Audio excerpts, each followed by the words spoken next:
My name is Kimberly with West Windsor Arts, and we have a presentation today. We have Ethan Snyder with us. He's the Manager of Collections and Public Relations for the Wharton Esherick Studio. We're really thrilled to have him here, and I'm going to turn everything over to him. All Thank right. you. Great. Thank you, Kimberly. So I just want to make sure you can see the big slideshow. You can't see any speaker notes or anything like that. Great.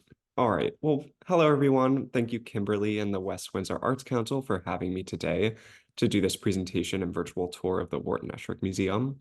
Again, my name is Ethan Snyder. I'm the Manager of Collections and Public Programming at the Wharton Esherick Museum. And just a couple notes before we begin. I know that you're all used to kind of being live in the studio with someone speaking to you and walking you through. This one's going to be a little different because our Wi-Fi can't really support that without some serious lag. Um, so we'll be doing this through a slideshow. And that also allows us to look at some really wonderful and rich historic images of the studio. It was a building that was in progress for 40 years. And so when we have people in person and you're looking at it, we have to ask you to imagine what it might look like without this or that. But doing this presentation in the way that we're doing it actually does away with having to imagine what it looks like. So I'm really excited for that. Oops, sorry about this. We have two crazy kittens. All right. So for those of you who aren't familiar with us, our museum, which you see right here, is the home and studio of the American artist Wharton Esherick. Our site is a national landmark for historic architecture that's located on a Paoli hillside just west of Valley Forge National Park. And there we steward the home and studio of Wharton Esherick, who's known as a wood sculptor, furniture maker, printmaker, painter, and amateur architect extraordinaire who lived between the years 1887 and 1970. So before we dive into this presentation and virtual tour, I want to give us a little roadmap of the program so we understand exactly where we'll be going. I'll begin with some brief context of the studio craft movement that Wharton Esherick helped to forge, move into a brief biography of Esherick's life, and then discuss the architecture on our campus that we consider to be a compound of sculptural buildings and the greatest highlights of our collection. And then finally, we'll be seeing inside this gorgeous flagship building, Wharton Esherick's home and studio, and discussing some of the work inside. So I want to provide first a little campus map, since it'll help us orient ourselves to the space. So if up here, if you can see my mouse, this is Wharton Esherick's home and studio. This little building peeking out here was his one-car garage and woodshed, which is today our visitor center. And this fantastic blue building is currently our offices, but was Wharton's purpose-built workshop that we'll all talk about in a little bit. And at the bottom of the hill, we have future plans to connect these two campuses. So disregard this building here because it's just a dream for now. We have the Esherick family farmhouse and the Esherick family barn that served as Wharton Esherick's painting studio for quite a number of years. So Wharton is known as the Dean of the American Craftsmen, as well as the grandfather of the studio craft movement. And we like to throw around this Dean of the American Craftsman label with Wharton. And when we throw that around, what we really mean is that Wharton Esherick's work helped to really reinvigorate an interest in American-made craft that took off in full force after the Second World War. In the same vein, the studio craft movement was the revival of certain craft practices during the mid-20th century that provided consumers an alternative to factory-made goods from big box retailers and companies like Knoll, or today, things like IKEA, West Elm, CB2, and other big box furniture stores. And we can think about studio craft as the practice of an artist making one-of-a-kind work or one-off pieces in a studio for themselves or as commission work for clients, rather than mass-producing goods in a factory setting. The movement is quite historically situated in the mid-20th century because many of these first studio craft artists were actually World War II vets who learned furniture making and other craft skills in college on the GI Bill, rather than learning these skills through traditional apprenticeship systems. And I forgot to mention, but if you have any questions, please feel free to interrupt me at any point. I love to hear what our audience thinks about things or questions that you have, and it can make this a little more conversational.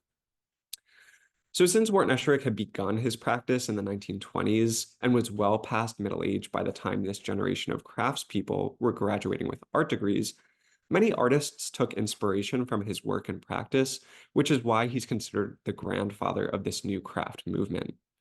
However, Esherick's story as an artist begins much earlier and in a wholly different medium. And what we're seeing here on the screen is a photo of Wharton Esherick and Wendell Castle, who was one of those studio craft furniture makers who visited the studio on occasion. You can see that Wendell Castle is definitely at least a generation younger than Wharton and was looking to his work like this, the music stand, in creating and doing his own craft practices. I'd like to interject, if I may. This is Yeah. Carol Hoffman. I knew Wendell Castle personally and was at the School for American Craftsmen at the Rochester Institute of Technology, where he ultimately taught. Oh, that's fantastic. Thank you And for I was in school with his wife as well, who's a well-known ceramic artist. Just wanted to interject. Yeah, thank you for that, Carol. You're And if welcome. you have anything else, feel free to keep coming. Thank you. So Esherick began his career as an artist while attending the Pennsylvania Academy of Fine Arts, where, believe it or not, he received his only formal artistic training ever. Esherick trained to be an impressionist painter, and he recalls in an oral history interview that his son-in-law conducted that the curriculum at PAFA felt really constricting and that there was a little room for imaginative or creative thinking at what was then a traditional and rigid academy.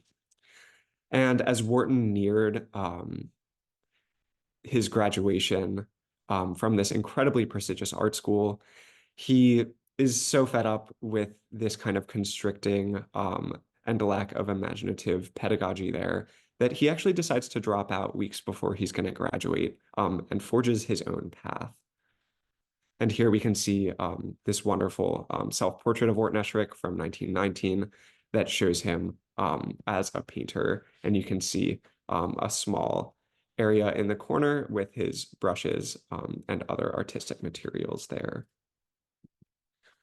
In 1912, after dropping out, Wharton marries his wife, Letitia Nofer, who is the daughter of a wealthy wholesale butcher in Philadelphia. Esherick himself was also born into an independently wealthy family. His father was a merchant banker, so this marriage seemed rather sensible. And while they were first married, Wharton worked a couple of odd jobs to make ends meet for the growing family as an industrial artist. He worked at the Philadelphia Ledger, as well as the Camden Talking Machine Company, which is today known as RCA Victor, where he made lithograph advertisements for both organizations. Wharton and Letty had a really deep interest in leading a lifestyle that was different from the people around them and the people that they had grown up with. We would kind of consider themselves proto-hippies in a way, but they were really interested in progressive ways of living. And the two looked to get out of the city and for a plot of land where they could lead this lifestyle that was different and more intentional. So the couple first looked in the artist colony of New Hope, Pennsylvania, where many of Esherick's classmates from the academy presumably went to live. And then they traveled down to Arden, Delaware, to a single tax Georgist community, but found both of these places prohibitively expensive. So the couple ends up with their probably now exasperated real estate agent at an early 19th century farmhouse in Paoli, Pennsylvania in 1913, which was then the end of a railroad line that connected to Philadelphia. The couple fell in love with this property because of a gigantic old growth cherry tree in the yard that by this point in time was actually quite rare to see in Pennsylvania. And as this love affair with the cherry tree predates Wharton's work in wood by at least 10 years, I think it foreshadows the rest of his life and career really, really nicely. Wharton and Letty end up naming the farmhouse Sunnycrest, and there they practiced nudism and danced in their yard. Wharton painted murals of local flora and farm animals all over the interior walls and applied a motif of a sunrise on the chimney and the shutters of their home. He painted impressionist landscapes of surrounding Chester County buildings, like you can see here on the bottom right, um, in oil, watercolor, and pastel, using one of the farmhouse bedrooms as a painting studio. However, as the Esherick family grew and their 3 children were born, Esherick set up studios in a barn adjacent to their home, as well as in a nearby octagonal schoolhouse built in the early 19th century for local white children. And this painting on the bottom right is actually that octagonal schoolhouse where Wharton worked for 4 years and helped to restore it after it was dilapidated for a number of years. And on the top right, I included a woodcut of their house Sunnycrest that Wharton did. And you can see how he represents this gigantic old growth cherry tree right next to their home. So Wharton's wife Letty was actually the one to make ends meet for the family while they lived in Paoli.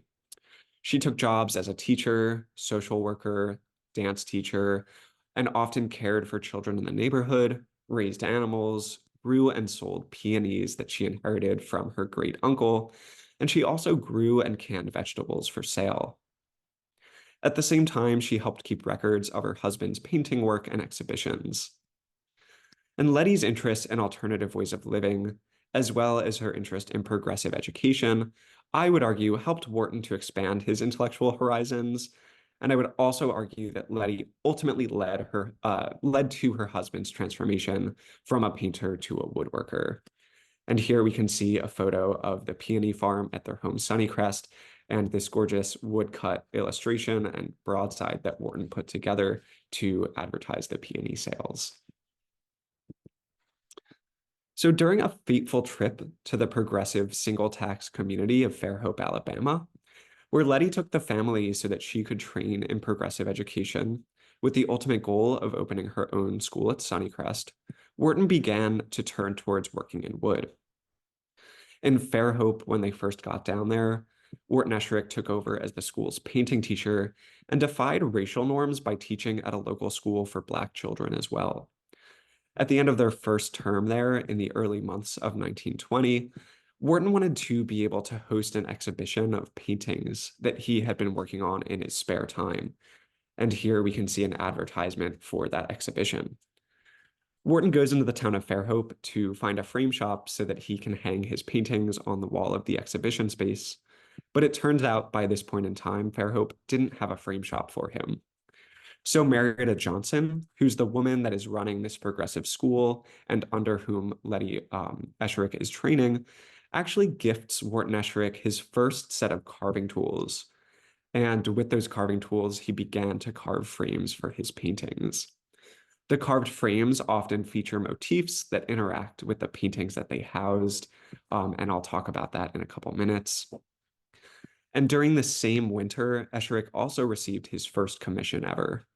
It was from a woman named Mary Marcy, who is a progressive and socialist activist out of Chicago, who wanted Wharton to illustrate a book of rhymes on evolution that she was writing called Rhymes of Early Jungle Folk for Children, with a number of woodblock prints. And on the bottom right here, we can see the title page for this book that was ultimately published in 1922. So Esherick began to experiment with wood and learn its material properties as he continued to carve frames and work on these wood blocks.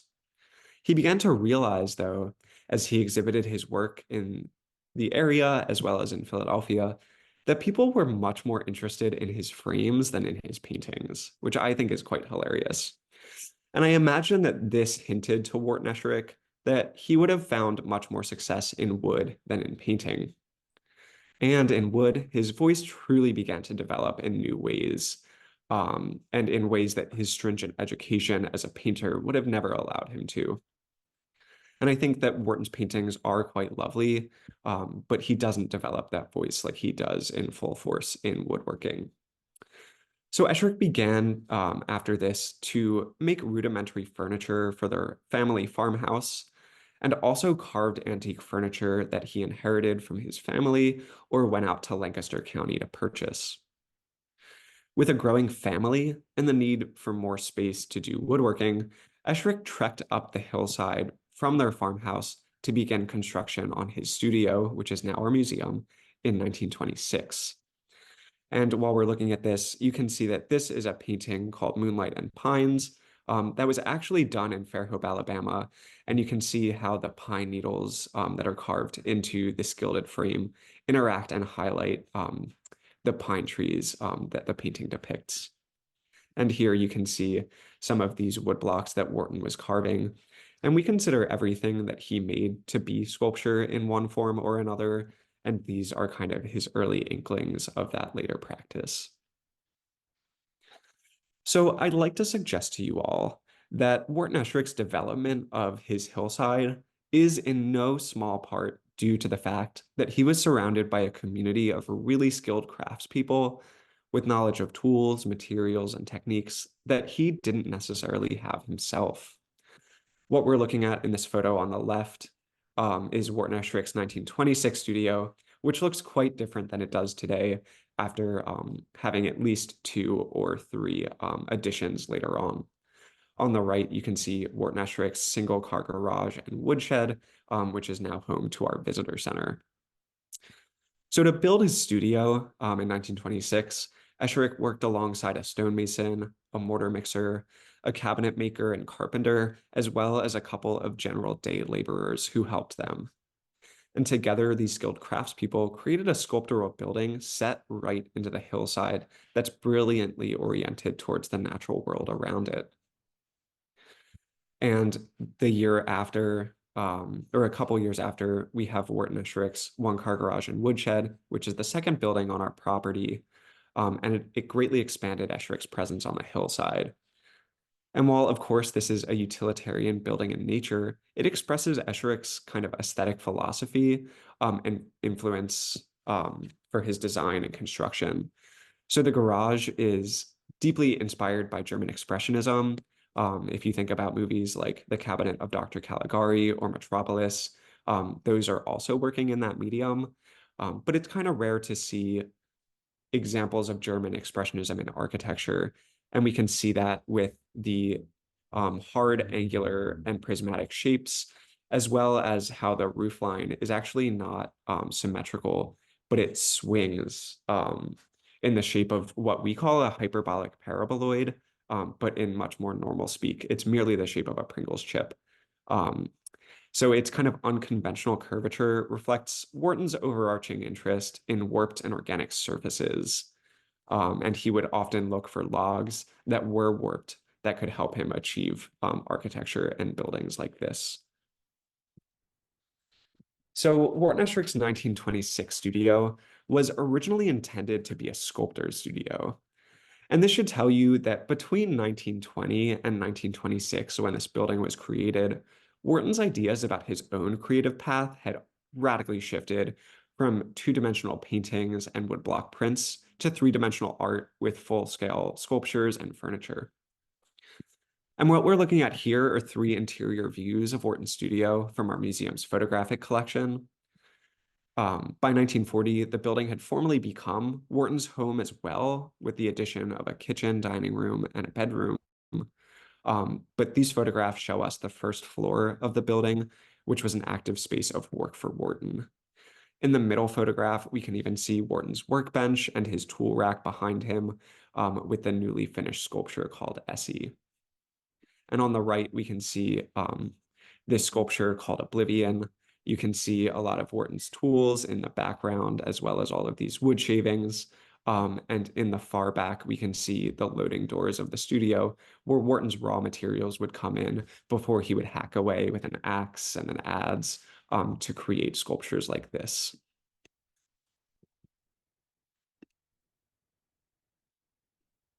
So as I just mentioned, by 1940, Wharton's studio had become a little bit of a more dynamic space since he had moved in and turned it into his home and studio. And the reason that this happened is because Wharton and his wife Letty end up separating in the early 1930s. And around that time, Wharton began to informally live in his studio on the 2nd floor, which was a space that he had primarily used to season his lumber. But Wharton had a big break in 1939 and 1940, where he exhibited at the World's Fair in New York with the architect George Howe. and it brought Esherick enough money to be able to complete a formal addition to the studio, which added a number of living spaces to the building. And in this photograph here, we can see Wharton working away at finishing this dormer window on the second floor of the studio, behind which his bedroom would be.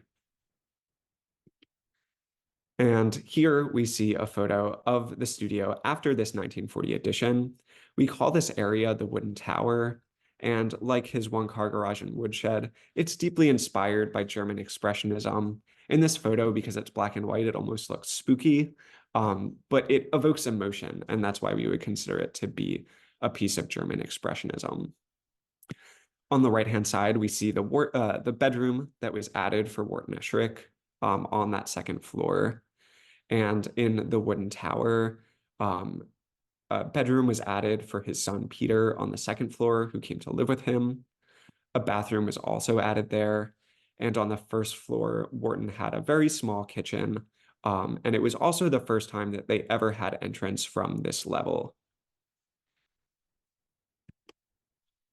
So while we're discussing the development of Wharton Esherick's studio, I do want to briefly discuss some of the architectural inspirations that Esherick drew from as he was actively building on the hillside. We can see here a number of sketches that Wharton did of local Chester County barn buildings that were deep inspirations for him. So Esherick was indeed a polymath, but he was in no way a capital A or professional architect. He was, however, a great reader of Frank Lloyd Wright's writing on architecture, but was not a fan of Frank Lloyd Wright's work in practice.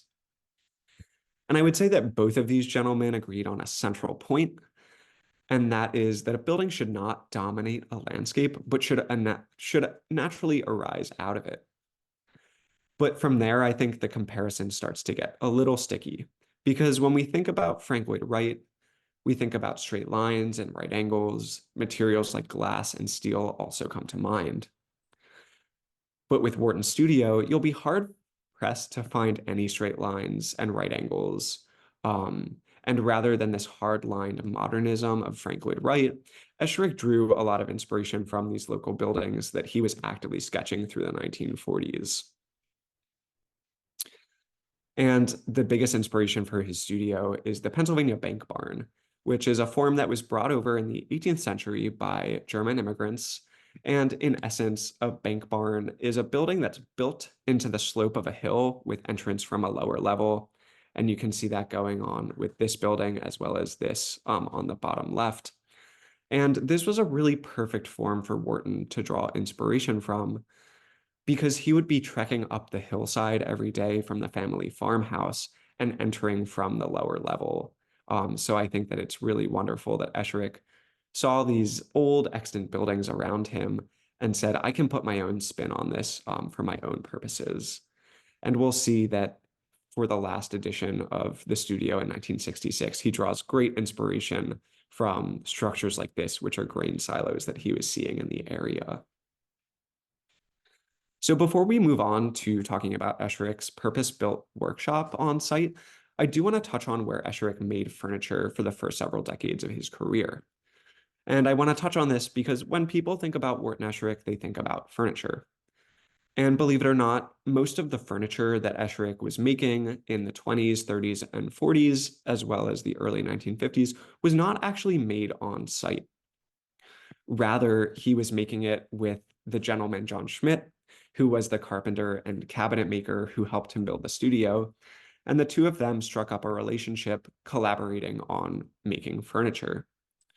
So Wharton was really instrumental in designing furniture, in sculpting its various pieces, but he was not a cabinet maker and didn't really have the technical know-how to take these sculptural pieces and join them together with different kinds of joinery. So it was up to John Schmidt, who is a German-trained cabinet maker, to kind of help Esherick realize his designs. And John Schmidt brought the technical know-how to make these really, really not tedious, but complicated joins that would help these curvilinear, very funky, angular furniture pieces come together. And what we're looking at here is John Schmidt's workshop just next to his house, which was around the corner from where Wharton lived. And here is an interior view of John Schmidt's workshop with some of the tools that he would have had to help join these pieces of wood together to make furniture. So by 1956, John Schmidt was getting older, and he began to lose feeling in his hands, which made the tedious work of making joinery rather difficult. So upon his retirement, Esherick commissioned the architect Louis Kahn to create a purpose-built workshop where Esherick could make his furniture and sculpture.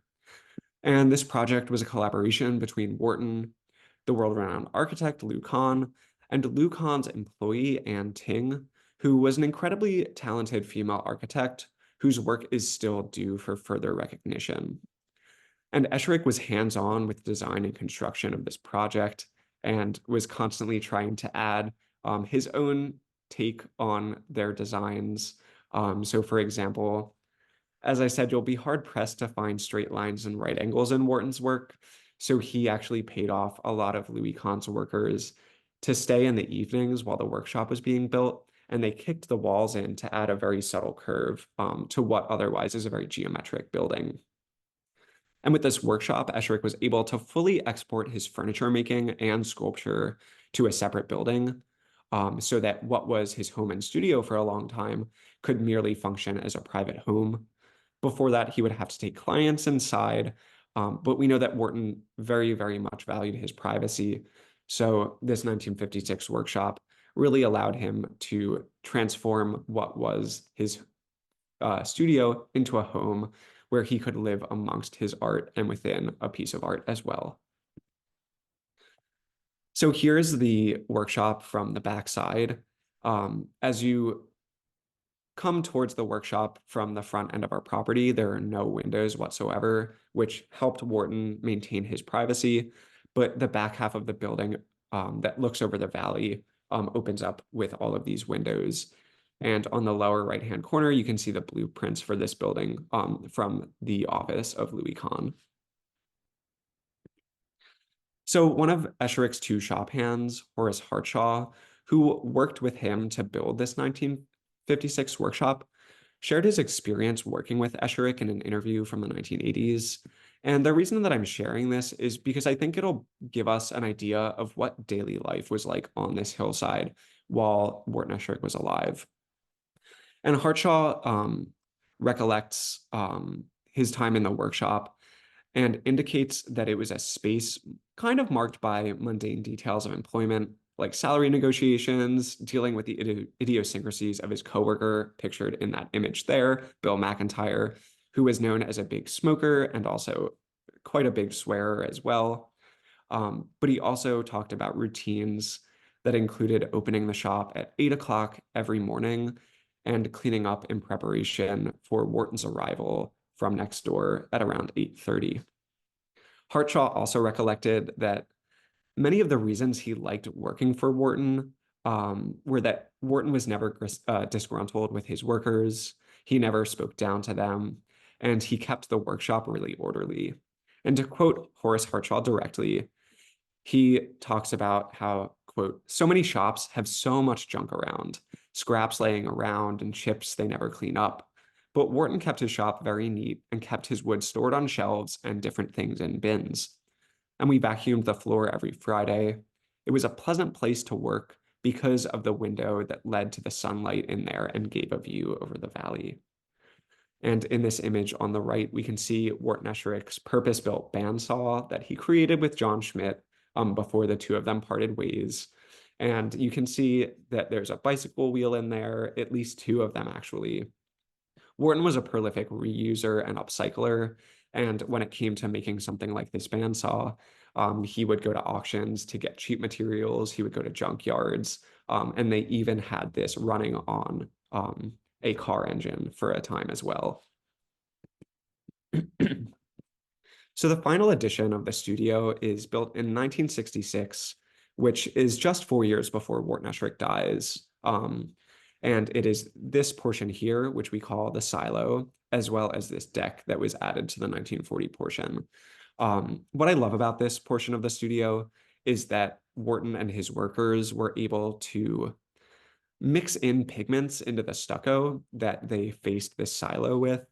And this image really helps us see that the mural is supposed to be a tree or a forest in the autumn with these brown tree trunks, this blue sky, and these forests with green and yellow leaves.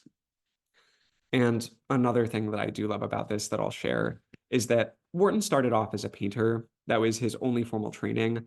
And at the end of his life, he kind of returns to these painterly origins in creating this mural for his home and studio, which was by this point 40 years in the making.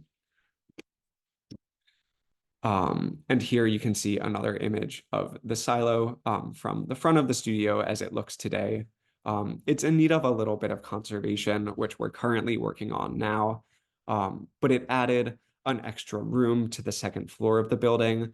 And on the first floor, it actually allowed Wharton to radically expand his kitchen so that cooking could be a little bit more of a priority for him as he got older and reached the end of his life. So now I'm going to kind of start the virtual tour. That was the context for the buildings and Wharton's life. And I'm just going to kind of take us through some slides, talk about what we're seeing. And the order of these slides should closely approximate what you would experience if you were visiting the studio in person, which I hope you will all do at some point in time after this presentation. So we take visitors from the front end down these back stairs to enter through that lower level that Wharton would have been using every day while he lived at Sunnycrest. Here we can see the back door of his studio, some of the stonework that he worked on occasionally. And this photo also really highlights Wharton Esherick's palette. You know, he didn't practice painting so much later in his life, but he does have a pretty classic painting palette that he uses kind of as decoration. So we can see the blue trim on this window, the red underneath the deck here, some kind of lime or seafoam green here for the kitchen windows in the back as well. And this would have been that door that Esherick was entering through every day as he trekked up the hill from their farmhouse just below.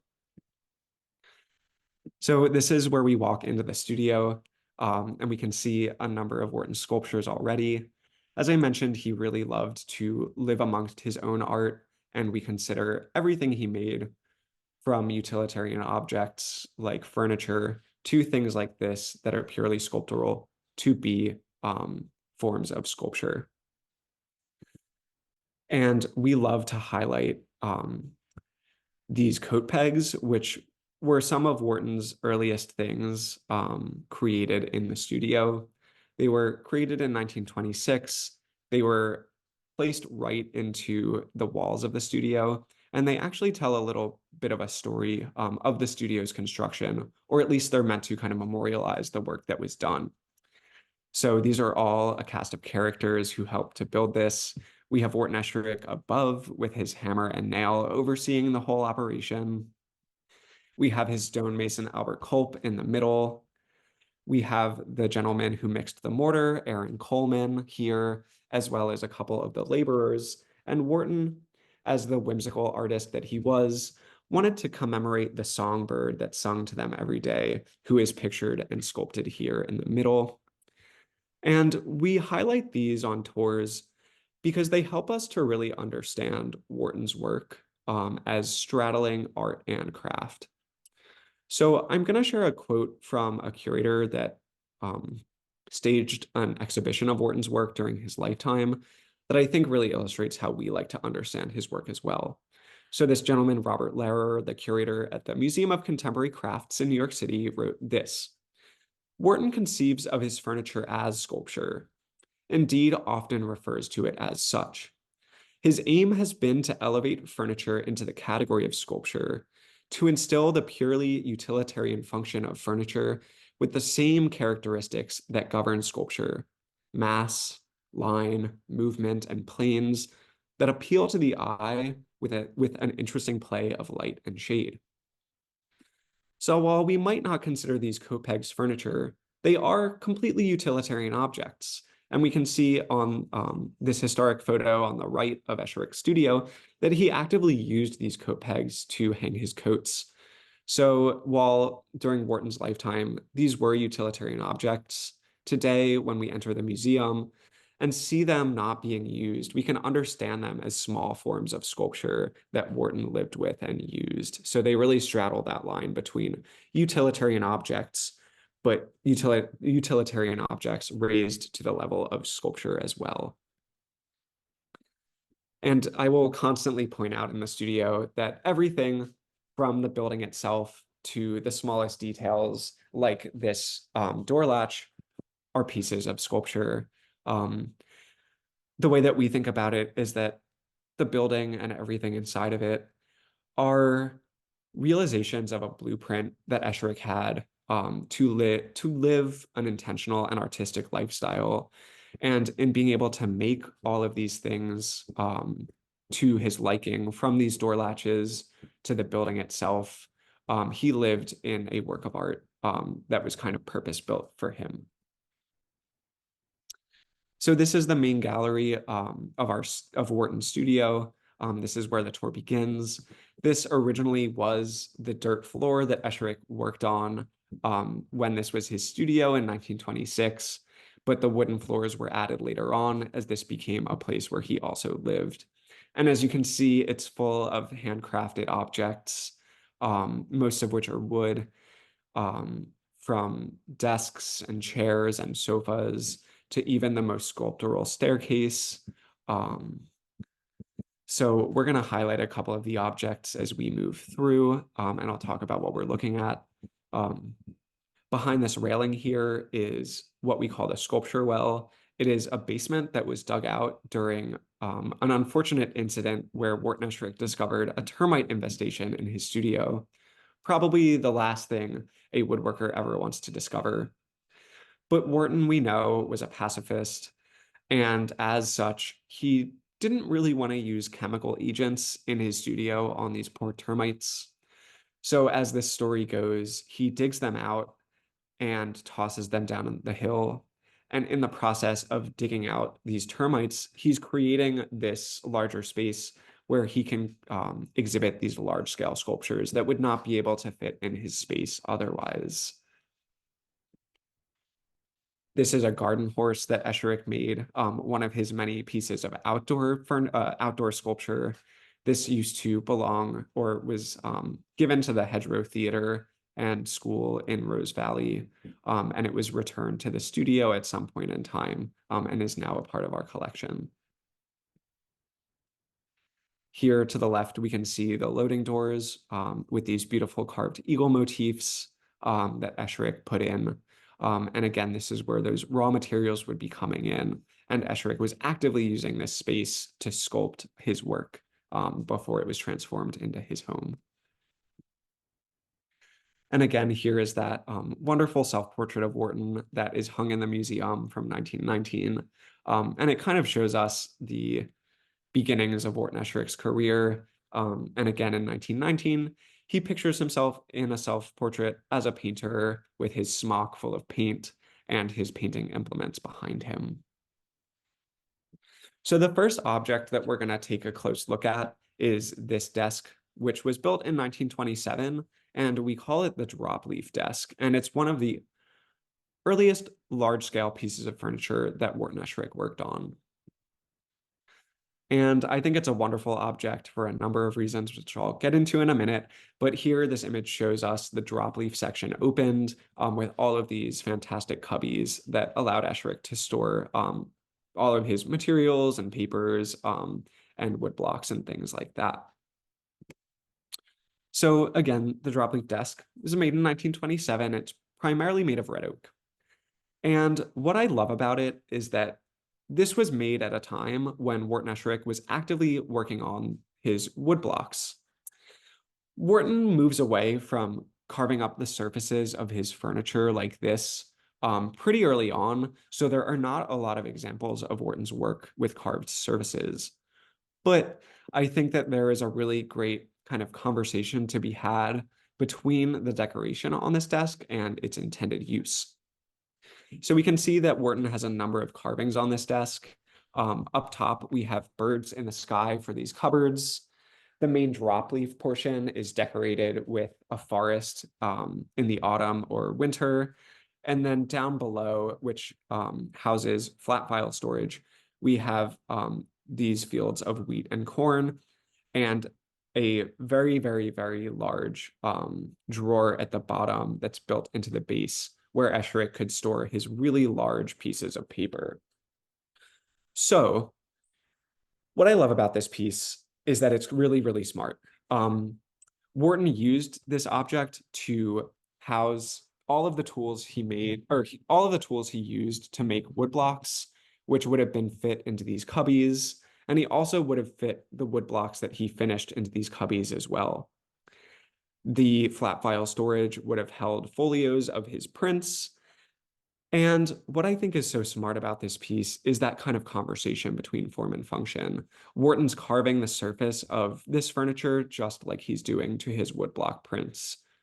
And we would never do this, but to kind of illustrate this kind of ingenuity, if we took a big roller and inked it, we could run it across the surface of this desk, put a piece of paper on it, and that would create a print because of the relief decoration that is on the desk. And I think that that is quite wonderful. And this is one of those pieces that Wharton would have worked alongside John Schmidt to make. So Wharton would have sculpted all of these various elements, and John Schmidt would have created all the dovetails and things like that to put the various elements together into this desk. And here I'm just sharing some images of a woodblock that Wharton carved, which would have likely been housed in these cubbies, and then the print that it would produce, which would be stored in this flat file area. And here we can get a good look at these beautiful carvings that Esherick did that stand in relief on the desk. And we can even see the kind of faceted surface throughout the desk that almost looks kind of like a piece of hammered copper or silver or something like that. He really is able to achieve this wonderful dimensionality with his tools. So we're going to head up the stairs momentarily, but I do want to talk about this wonderful, brilliant staircase, which I think Wharton Esherick is quite well known for. It was removed from the studio twice during Wharton's lifetime. It was originally created in 1930 as Esherick needed to head up the stairs pretty frequently if he was sleeping in the studio. And it's made of one large log of red oak as its central column. And then they created these beautiful kind of prismatic stairs that fit right into the column and are secured with these bolts. Wharton Esherick constantly carved his name and date into this work, which really tells us that Wharton thought about his work as art because he signed it as an artist would sign their work, whereas craftspeople don't always generally sign their work in the same way as people who consider themselves artists do. So here are two quite iconic images of the spiral staircase early on in their lifetime. As I said, they were added to the studio in 1930, and they draw much of their visual impact from these cantilevered steps that are supported by the mortise and tenon joinery in the central column. And they really kind of highlight Esherick's interest in organic expression that he began to explore in the 30s. And what I mean by that is that he's looking to the shape of these materials, such as wooden boards, large pieces of lumber, and looking for the shapes that are kind of inherent in them and bringing them out by cutting away or chipping away. So the two times that these spiral stairs were removed from the studio were first in 1958, first in 1939 and 1940 for the World's Fair in New York, and then for Wharton's solo show at the Museum of Contemporary Crafts in 1958. I'm going to show a quick clip of this video. Please let me know if you can't see it because I've had trouble with this before. But this is just a video of the folks at the Museum of Contemporary Crafts putting Wharton's staircase together. And this is a kind of thing that we could never actually share on a tour of the studio. There we have Wharton Esherick, the curator, Robert Lauer, whose words we shared a little earlier, and some of the workers from the museum putting this staircase together.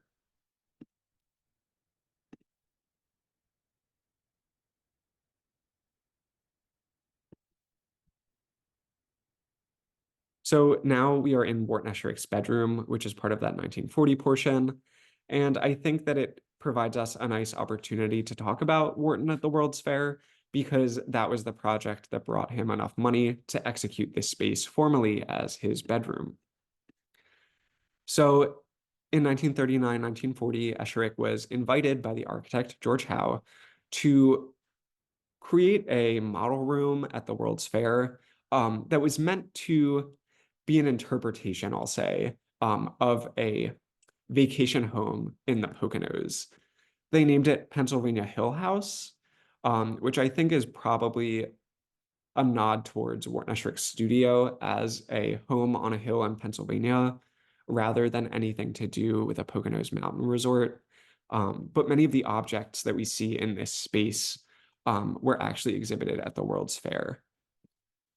So this curvilinear sofa that is outfitted with drawers underneath appeared in this Pennsylvania Hill House room, along with this incredible elk skin and rawhide chair that Esherick created as well. I highlight that because it's pretty rare to see Wharton's work that has been fully upholstered, because he's known as a woodworker rather than someone who's making the nuts and bolts of a piece of furniture that'll be turned into an easy chair. But it really shows us also his design abilities and the people like upholsterers that he contracted with to help him realize his visions. So this is a great newspaper clipping of the World's Fair that Wharton exhibited in. Right here, we can see Pennsylvania Hill House. You'll note his staircase that we just virtually walked up, this incredible curvilinear sofa, and a number of other Esherick works. So the way that this went is that George Howe designed what this room would look like, and he invited Esherick to populate it with all of his woodwork. It was received really well at the World's Fair, and in contrast to the image that we see here on the left, it highlighted American craft rather than American industrial design, and it allowed people to experience this growing and regenerating interest in crafts that Wharton Esherick was helping to forge. So I want to highlight an object in the bedroom that I think I'll admit is my favorite object in the studio. It's so small, and that's also why I love it. So we can't see it yet, but it's this object right here. This is a light switch or a light pull for one of the lights in Wharton Esherick's bedroom. And just like the door handles to the studio doors, everywhere you look, there's whimsy and craft and art in this studio. And again, it was a way that Wharton could live amongst his own art, could live in a way that was a little different and a little more artistic and intentional than the people that he knew growing up. And Wharton was someone who was an incredibly whimsical artist, who famously said, if it's not fun, it's not worth doing. And I imagine that not only did Wharton have fun in creating the objects that populated his home, but he took great enjoyment out of using them every day as well. So what we're looking at, if it's not already clear, is a hanging figure. I imagine her as a trapeze artist, and she's attached to the strings that form the light pole. So this is really whimsical and brilliant. And it just highlights that even in the smallest corners of the studio, everything is so carefully considered. This is the drawer of Wharton Esherick's bed with some of his clothes that were left to the museum. We love to joke that if Wharton was alive today, he would be a great spokesperson for a company like LL Bean, because he really loved this kind of rugged outdoorsman aesthetic. So I want to draw a quick comparison of some objects that are in the bedroom for us. We have a library ladder that Wharton created in 1969. One of his earliest pieces, this bed that we just looked inside, and a sculpture that lives right above his bed called Doris, who is actually one of the dancers that Wharton spent a lot of time with in the 1920s. And the comparison that I want to draw is kind of, again, that line that Wharton blends or melds between utilitarian objects like a bed or a library ladder and something with no use like a sculpture that is just pure art. And I want you to look at the way that this dancer Doris is raising her hand and the way that we can see that same human expression translated into the spiral post of this bed, as well as into the turning central column of this library ladder. So even in something that we would consider purely utilitarian, Wharton is able to work in that sculptural feeling that gives this object a kind of human expression to it, which is the thing that I would argue elevates it to the level of sculpture. Here are some of the models that Esherick would have made for his cabinet maker, John Schmidt, who had trouble realizing Wharton's kind of funky, angular, and prismatic designs from Wharton's sketches to the large-scale thing directly.